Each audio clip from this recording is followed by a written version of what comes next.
Este es un programa de filosofía por televisión. Ustedes se preguntaron por qué estamos aquí. Yo existo porque pienso.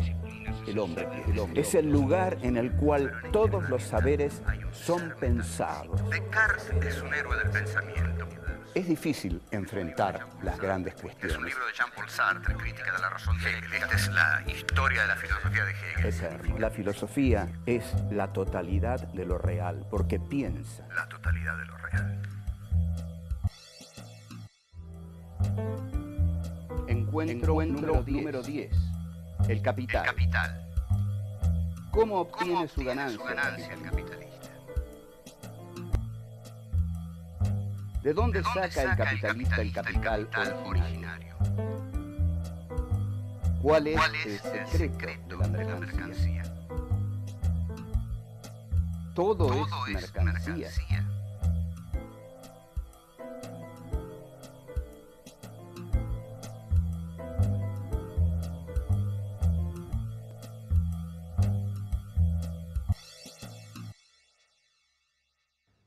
Tenemos que hablar del concepto de la plusvalía en Marx.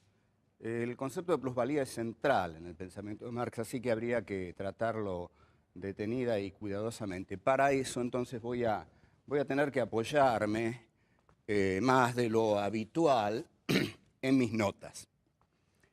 El primer capítulo del Capital, del tomo primero, que es el único que se publica en vida de Marx, comienza con el análisis de la mercancía. Marx encuentra, prestemos bien atención a esto, Marx encuentra dos aspectos en la mercancía: el valor de uso y el valor de cambio. Por ejemplo, este sillón tan extraño que tengo aquí, tiene un valor de uso, y es cuando yo decido usarlo. Decido usarlo para mí. Entonces, si lo uso para mí, me siento, y lo que tiene el valor de uso es que en la medida que usamos las cosas se gastan. Y en la medida que se gastan, no tienen ya ningún valor, solo sirven para usarlas. Este es el aspecto que tienen las mercancías como valor de uso, sirven para ser usadas. Pero si yo agarro este sillón y decido venderlo, este sillón tiene entonces un valor de cambio. Entonces lo vendo por, ¿qué podrá valer este sillón? 2,50 pesos, digamos. Lo vendo por 2,50 pesos, porque en realidad desde que estoy haciendo esto me siento en este sillón y se me ha cuadriculado la sentadera, digamos. Entonces lo vendo por 3,50 pesos. Ese es su valor de cambio. Entonces este sillón tiene es una mercancía, esto es una mercancía. Una mercancía tiene un valor de uso, que es usarlo, y tiene un valor de cambio, que es venderlo. Bien, esos son los dos aspectos de la mercancía. Ahora, ¿cuál es el valor? El valor de la mercancía. ¿Cuánto vale este sillón? Bueno, este sillón vale tanto como el tiempo de trabajo socialmente necesario para construirlo. Entonces, para construir este sillón, el capitalista en el mercado encuentra a el obrero. Es decir, son dos personajes que van libremente al mercado de trabajo, de oferta, de demanda. Aparece uno que tiene el capital y otro que no lo tiene. El que no lo tiene, lo único que tiene es su fuerza de trabajo. Si yo, que no tengo capital, mi único capital es mi capacidad de trabajar. Entonces viene el capitalista y dice: yo tengo capital, yo no tengo necesidad de trabajar, pero necesito a alguien que trabaje para mí. Y si usted trabaja para mí, con mi capital, yo le voy a pagar su trabajo. Bueno, todo esto parece fantástico. Entonces los dos van a la fábrica de hacer sillones. Una vez ahí, tenemos que determinar cuál es el valor el valor de la fuerza de trabajo. ¿Por qué? ¿Cuánto vale el valor, es decir, cuánto vale el trabajo del obrero que hace ese sillón? Entonces Marx va a decir, el valor de la fuerza de trabajo es equivalente a todo aquello que sea necesario utilizar para mantener viva a la fuerza de trabajo. Es decir, todos aquellos medios que sean necesarios utilizar para mantener al obrero con la vida necesaria como para que al día siguiente vuelva a la fábrica, es decir, ropa, comida, casa, que son los aspectos fundamentales, eso es lo que vale la fuerza de trabajo. Entonces digamos que al capitalista le sale 40 pesos mantener al obrero y le paga 40 pesos. Ese es el salario del obrero. Ahora bien, pero sin embargo hay algo que el obrero no sabe, y es que en las horas en que él trabaja no produce solo 40 pesos, produce 75 pesos. Entonces hay un plusvalor. El obrero produce el valor necesario para pagarle su fuerza de trabajo, para que el capitalista le pueda pagar su fuerza de trabajo, pero además produce 35 pesos más de los cuales con los cuales se queda el capitalista. Esto es lo que Marx llama plusvalía. O sea, la plusvalía, como verán, no es nada complicado. La plusvalía es ese plus que queda cuando el capitalista le paga al obrero un salario. El salario debe cubrir todo aquello necesario para alimentar y sostener la vida del obrero. Pero el obrero, al trabajar, produce un plus. Ese plus que produce con su trabajo es lo que Marx llama plusvalía y es lo que genera el capitalismo del capitalista, que es decir, su inversión tiene que irse multiplicando. Muy bien, entonces, habíamos dicho que esta mercancía entonces vale tanto como el trabajo socialmente necesario para producirla. Y ese trabajo socialmente necesario para producir la mercancía tiene que ver con los medios necesarios para reproducir la existencia de la fuerza de trabajo.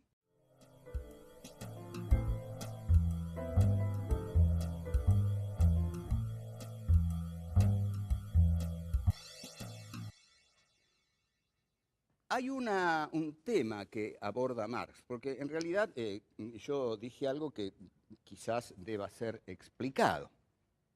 ¿Por qué el que tiene la fuerza de trabajo se encuentra con el capitalista y él no tiene capital? ¿Y por qué el capitalista sí tiene capital? ¿Por qué uno de los dos que se encuentran en el mercado, su único capital es su fuerza de trabajo y el otro sí ya tiene un capital? Bueno, este es un proceso muy complejo, pero básicamente Marx lo resuelve así en un capítulo muy ameno del Capital, de bastante fácil lectura, que es el capítulo 24, que se llama La acumulación primitiva del capital, en el cual dice, hay una especie de cuento idílico sobre cómo el capitalismo se inició, que más o menos es así. Había en algún momento una bandita de vagos que no trabajaba. Y había otra gente que ahorraba. Es más o menos el cuento del chanchito práctico, que es un cuento totalmente capitalista. Y había otra que ahorraba. En determinado momento, los que ahorraron el capital contrataron a los que se habían dedicado a vagar y los pusieron a trabajar en sus fábricas. En realidad, va a decir Marx, el capital viene al mundo chorreando lodo y sangre, porque el capital se acumuló saqueando a la periferia. El capital se acumuló con el saqueo colonial. Y esto es lo que Marx describe brillantemente en ese capítulo 24, que a mí me parece una de las más grandes obras de la historia del pensamiento. O sea que aquí realmente, si alguien cree que me he enojado con Marx, como me enojo muchísimo, yo creo que este capítulo 24 es excelso. ¿Qué dice Marx? La acumulación del capital se hizo saqueando a las colonias. Por eso el capitalismo viene al mundo chorreando lodo y sangre. Entonces el descubrimiento de América, la entrada de Inglaterra en sus colonias, la transformación de África en un coto de caza de negros para que trabajaran en las embarcaciones, en las plantaciones, todo ese larguísimo proceso es el proceso de acumulación del capital. Así se apropia el capitalista del capital. Entonces, como esa apropiación es una apropiación de conquista y de rapiña, Marx dice que el capital viene al mundo chorreando lodo y sangre. Esto no lo ha hecho el obrero, porque lo hicieron, en realidad lo hicieron grandes aventureros, lo vienen haciendo, el primero fue Cristóbal Colón, después siguieron siendo los españoles, y después fueron los piratas británicos. Escuchen bien esto, los piratas británicos fueron uno de los elementos más importantes de la acumulación del capital que Inglaterra necesitó para erigir su industria. Entonces hablemos de Francis Drake, de Henry Morgan, esos son los principales o son elementos fascinantes del desarrollo del capitalismo británico. Hay un libro de Enrique Silverstein que se llama Piratas, Filibusteros y Bucaneros, cuya lectura recomiendo. El capitán Morgan era el capitán Kidd, todos recordamos las películas de piratas. ¿Qué se ve en las películas de piratas? Se ven a los piratas atacando los galeones. Los galeones españoles llevaban oro a España. España era una nación muy perezosa, digamos, elegía disfrutar de sus riquezas, gozar de sus riquezas, en lugar de invertirlas en la industria. Por eso España quedó tan atrasada. Por eso los piratas robaban el oro de los galeones españoles y lo llevaban a Inglaterra. Inglaterra con ese oro hacía industria. Por eso Inglaterra tiene el capitalismo más desarrollado del mundo en el siglo XIX y España, en fin. Y España todavía lo tiene al rey Juan Carlos, que dice, como dijo este señor, puedes callarte. Digamos, todavía tiene exaltaciones monárquicas paseando por América Latina. Bien, voy a seguir con esto. El capitalista ya tiene entonces el capital. Esta acumulación originaria se ha producido por el saqueo de la periferia, del mundo colonial. ¿De dónde vemos que nosotros, los argentinos y los latinoamericanos, somos la condición de posibilidad del capitalismo? Porque si no hubieran saqueado a América Latina, no habría capitalismo. En realidad, el centro existe porque existe la periferia. Vinieron del centro a la periferia, saquearon la periferia, llevaron las barras de oro al centro de nuevo y ahí construyeron la industria. Cuando construyeron la industria nos vendieron las mercancías, un negocio redondo realmente. Y nos llegaban las mercancías de Inglaterra y nosotros decíamos, pero qué extraordinario, qué hermosas mercancías. Nosotros les vamos a dar nuestras vaquitas y nuestro trigo y ellos nos van a dar siempre sus manufacturas. Bueno, así nos fue. Entonces, habíamos dicho que la plusvalía es ese plus que el obrero produce una vez que ya ha producido el valor de su salario. Mantener a un obrero vale 40 pesos, bueno, un obrero cubre esos 40 pesos con 4 horas de trabajo. Las otras 4 horas trabaja para el capitalista. Y eso es lo que Marx llama plusvalía.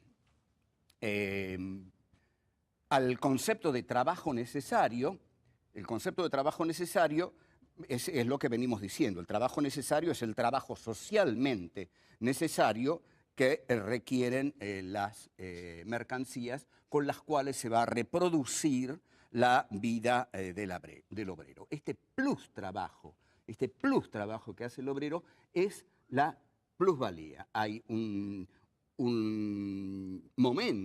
largo momento de la jornada de trabajo en la cual el obrero, una vez cubiertos sus gastos, trabaja exclusivamente gratis para el capitalista. Esto es entonces lo que Marx llama la plusvalía.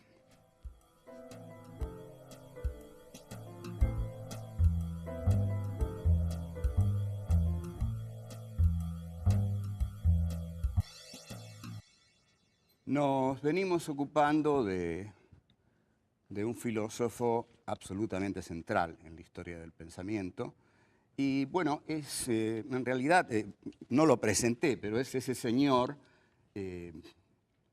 barbudo, ¿no? Tenía una enorme cabeza, bueno, obvio, tenía una enorme cabeza. Para pensar todo lo que pensó tenía que tener una enorme cabeza. No sé si esto es medio mecanicista, de relacionar lo grande, bueno, el tamaño no importa, pero a veces importa.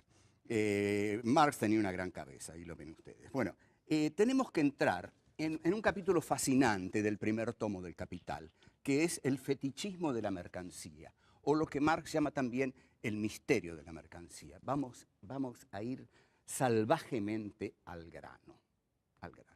Esto, sigo con el sillón, me emberretiné con este sillón. Esto es un sillón, es una mercancía. Ahora, es maravilloso que sea un sillón, porque en realidad esto no nació para ser un sillón, digamos, este material. Supongamos que esto es madera, porque ya ahora no se sabe nada qué son las cosas. Supongamos que esto es de madera. Esto no nos hace pensar, cuando uno mira esto tan bien diseñado, realmente no en vano está aquí, en este programa, digamos, tan bien diseñado, uno no piensa en nada, queda deslumbrado por el objeto y toda la atención de uno se centra en el objeto. Y eso le impide ver qué hay detrás del objeto. Lo que hay detrás de este objeto de madera puede ser la más cruda explotación del campesinado maderero. Es decir, algo que no vemos. Este fetiche, porque este objeto es un fetiche, este fetiche está ocultando las condiciones de su producción. Mi gran amigo Rep hizo un dibujo cuando en el último Mundial de Fútbol, bueno, que yo interpreté de la siguiente manera. El dibujo ahora no importa exactamente cómo era, pero en mi cabeza quedó así. En la primera parte, arriba, había dibujado a todos los niñitos felices con banderitas argentinas y papitos felices con banderitas argentinas que vivaban por Argentina y deseaban que Argentina saliera campeón y todas esas cosas de locura colectiva, idiotismo que nos dan cuando Argentina o va a la guerra con Malvinas o gana el Mundial del 78 o queremos ganar el del 90 y pico, bueno, esa cosa, ¿no? Entonces, en la parte superior que no era un chiste, es un dibujo reflexivo de Rep, están todos estos niñitos con banderas argentinas y papitos también con banderas argentinas. Y en la parte inferior del dibujo están los esclavizados bolivianos que en un sótano miserable están construyendo, fabricando estas banderitas. Eso no lo vemos, ni lo sospechamos, nada. Vemos la alegría, ¿no?, de toda esa gente que anda festejando algún gol de la selección argentina o deseándole la mejor suerte a la selección argentina. Y todo eso oculta el mundo de la producción de esa banderita. Esa banderita es un objeto, en tanto objeto es un fetiche, pero tiene un misterio. Tiene una cosa que esa banderita oculta, ensombrece, y es la condición de su producción. En este caso, como nosotros estamos en la Argentina, pero esto ocurre en muchísimos lados de este mundo, lamentablemente, lo que oculta la banderita es la producción, el trabajo esclavo que, sobre todo la gente que ha venido de Bolivia, está condenada a realizar un trabajo esclavo para fabricar esas banderitas. En consecuencia, la mercancía nos deslumbra de tal modo que nos impide ver el proceso de producción de la mercancía. Entonces, Marx va a decir que el hombre trabaja con la naturaleza. Entonces, para hacer este sillón de madera, el hombre ha trabajado a la naturaleza. Al trabajar la naturaleza, lleva el sillón al mercado, lo lleva para vender. Si yo llevo este sillón al mercado para venderlo, quiere decir que no me importa su valor de uso para mí. Yo no lo necesito usar. Lo que quiero es venderlo. Entonces, si quiero venderlo, este sillón tiene para mí valor de cambio. No tiene valor de uso porque no lo voy a usar. Necesito encontrar a alguien que requiera de este sillón su valor de uso. Si alguien dice, quiero usar ese sillón, me lo está pidiendo en tanto valor de uso. Entonces, yo se lo vendo en tanto valor de cambio. Se lo vendo como valor de cambio porque yo no quiero su valor de uso. Ahora, una cosa es la madera y otra cosa es el sillón. El sillón ya pertenece al mundo de la mercancía, la madera pertenece al mundo de la naturaleza. Es decir, en el sillón ya se nota la mano constructiva del ser humano.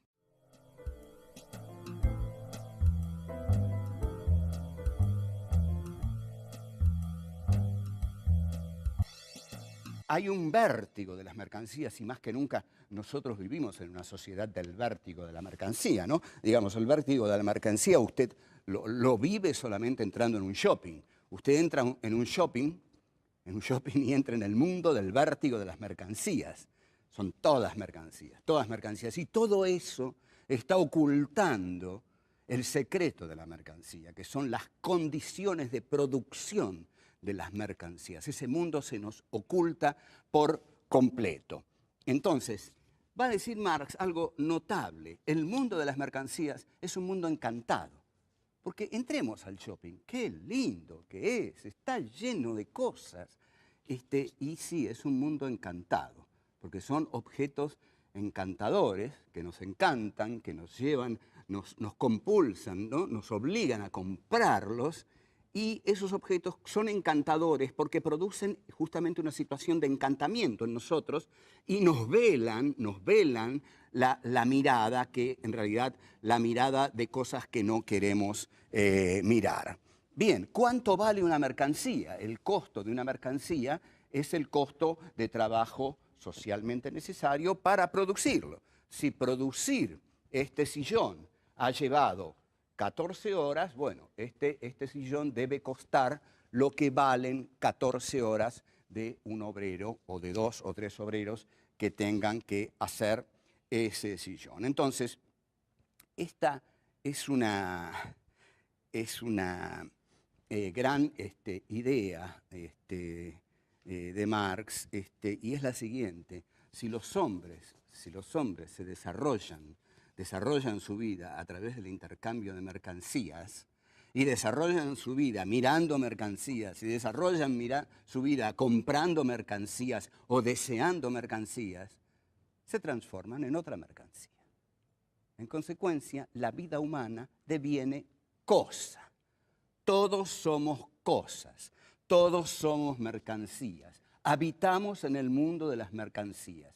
Queremos mercancías, trabajamos para comprar mercancías, llevamos las mercancías a nuestra casa, nos venden mercancías por la televisión y por la radio y por el cine, y todo es una mercancía y finalmente nuestro corazón es una mercancía, por darle un toque romántico a esto, pero es verdad. Mire, si usted se saca una placa de tórax, mañana lo que va a encontrar son un montón de líneas acá.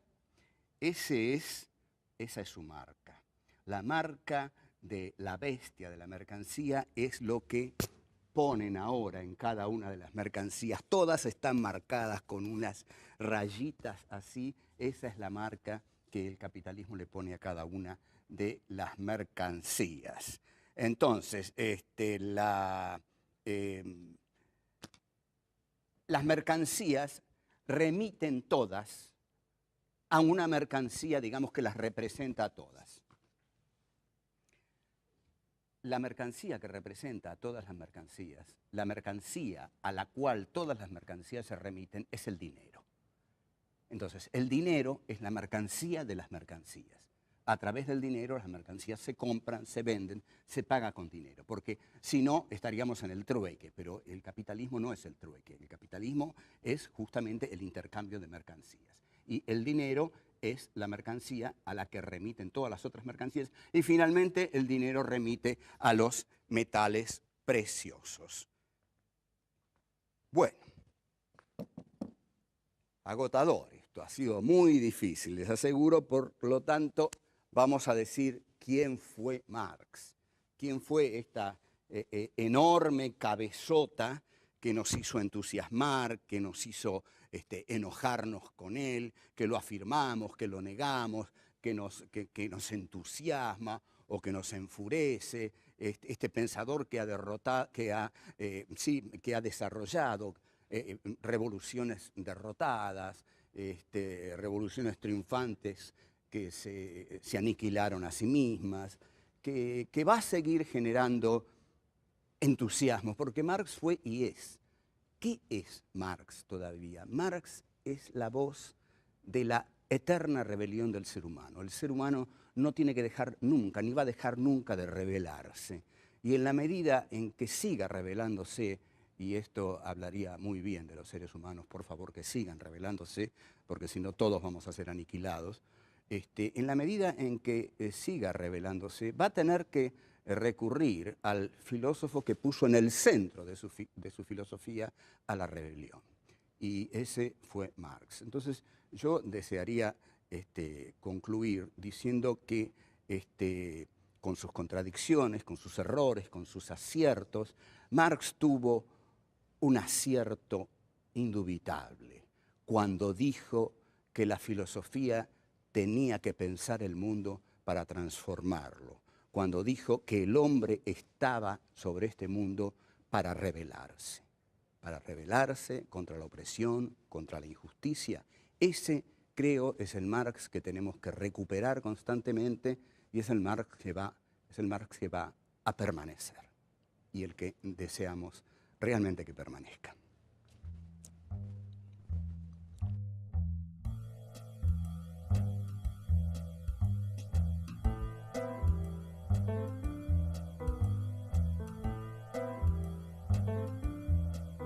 Marx dice que el capital viene al mundo chorreando lodo y sangre.